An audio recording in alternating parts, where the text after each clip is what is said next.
Imagine this. A man who spent over 3 decades in the brutal arena of American politics, survived countless scandals, primary challenges, and party shifts, suddenly dies at 71 after a brief and sudden illness. Lindsey Graham, the longtime senator from South Carolina, one of the most recognizable and controversial figures in Washington, is gone. But what really happened? Was it just a simple heart issue, or is there more to the story? Today, we're going deep into the life, battles, and final days of Lindsey Graham. The truth behind the death rumors. Born on July 9, 1955, in the small town of central South Carolina, Lindsey grew up in a working-class family. His parents ran a pool hall, bar, and restaurant. Life was tough, but it built character. Then tragedy struck hard. At just 21 years old, his mother died of Hodgkin's lymphoma. Only 15 months later, his father suffered a fatal heart attack. Overnight, young Lindsey became the legal guardian of his 13-year-old sister, Darlene. No time for mourning. He had to grow up fast. He became the first in his family to attend college, joining ROTC at the University of South Carolina. He earned a psychology degree in 1977 and a law degree in 1981. But instead of a comfortable legal career, he chose service.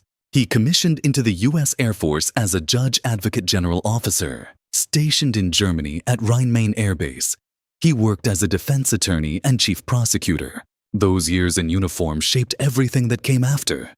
His hawkish views on national security, his discipline, and his belief that America must remain strong. After leaving active duty, Graham continued in the Air National Guard and Reserves, eventually retiring as a colonel with over 30 years of service, including a Bronze Star. He returned to South Carolina, worked as a lawyer, and quickly entered politics, first the State House, then Congress in 1995. By 2002, he won a Senate seat, succeeding the legendary Strom Thurmond. But climbing the ladder in Washington is never easy. As a House manager during Bill Clinton's impeachment, he learned how quickly alliances can shift. In the Senate, he built a reputation as a conservative problem solver, but also as someone willing to cross party lines when he believed it was right. That independence would both help and haunt him for years. Being Lindsey Graham meant living under constant pressure, committee work on judiciary, appropriations, budget, and armed services, endless hearings, classified briefings, late-night votes, foreign trips to Iraq, Afghanistan, Ukraine, often during holidays just to show support for troops. He became known as one of the strongest voices for a robust national defense, pushing for intervention when he saw threats to American interests.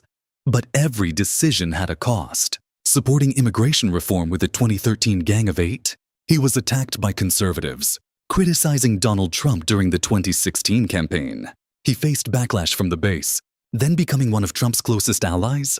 Now the never-Trump crowd turned on him. Graham walked that tightrope for years. Principled to some, opportunistic to others. Graham was at the center of some of the biggest fights in modern politics. He helped confirm Supreme Court justices, pushed hard on Russia and Iran sanctions, and was a vocal supporter of Ukraine aid. His friendship with John McCain defined much of his career. Two mavericks who didn't always follow the party script. He briefly ran for president in 2016, emphasizing foreign policy experience, but dropped out early. Through it all, he remained a survivor. Even in his 70s, he was running for re-election in 2026 and chairing the powerful Budget Committee. In recent months, rumors about Graham's health had been swirling. Some claimed stress from politics was taking its toll. Others pointed to his intense travel schedule. He had just returned from Kyiv, meeting with President Zelensky, days before his death. On July 11, 2026, his office announced he passed away at his Capitol Hill home from a brief and sudden illness. Reports mentioned cardiac arrest. Emergency services responded to chest pain calls. At 71, after decades of high-stress public service, military duty, and relentless travel, his body finally gave out. But the rumors didn't stop. Some asked if there was more to it: political pressure, hidden health issues, or even foul play in such a polarized time. His office kept details minimal, asking for privacy. President Trump called him a true American patriot. Colleagues from both sides paid tribute to his dedication. So what is the truth behind Lindsey Graham's death? It appears to be the end of a long, exhausting journey in one of the world's toughest professions. A man who dedicated his life to public service, often at great personal cost, no family of his own, constant scrutiny, and the weight of national security decisions on his shoulders. Like many lifelong politicians, he gave everything to the job. His legacy is complex. A fierce defender of American power abroad, a survivor of party wars at home, and a reminder of how demanding and unforgiving Washington can be. Whether you agreed with his politics or not, Lindsey Graham lived a life of service few can match. His sudden passing leaves a void, and many questions about the true human cost of politics.